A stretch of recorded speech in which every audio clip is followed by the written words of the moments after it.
उच्च न्यायालयानं बहिणींचा मार्ग मोकळा केला। लेना बँक नाही तर देना बँक सरकार। मुख्यमंत्री एकनाथ शिंदेंचा विरोधकांवर हल्लाबोल। महिलांना सक्षम करण्यासाठी आमच्या सरकारच्या योजना, बहिणींच्या खात्यात पैसे आल्यानं विरोधकांच्या पोटात दुखतंय। देवेंद्र फडणवीसांचा विरोधकांवर हल्लाबोल।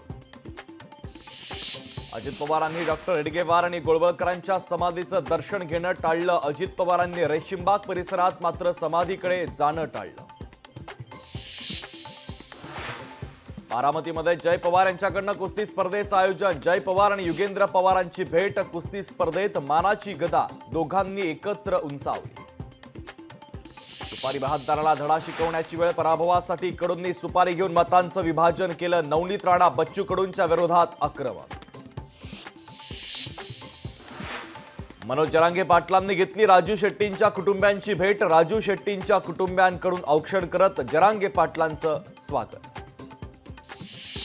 जुनी पाईपलाईन योजना संजय जगतापांनीच बदलली। गुंजवणी प्रकल्पावरून विजय शिवतारेंचा आमदार संजय जगतापांवर आरोप।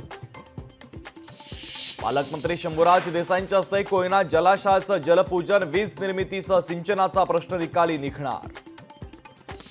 मालवणमधील पुतळा दुर्घटनेच्या प्रकरणी चेतन पाटीलला 5 सप्टेंबरपर्यंत पोलीस कोठडी। चेतन पाटील राजकोट किल्ल्यावरील स्मारकाच्या बांधकामाचा सल्लागार। ट्रेनमधून गोमांस घेऊन जाणाऱ्या व्यक्तीसोबत प्रवाशांनी घातला वाद। ट्रेनमधील प्रवाशांनी वृद्ध व्यक्तीला धरलं धारेवर। ट्रेनमधील प्रवासादरम्यानचा व्हिडिओ व्हायरल।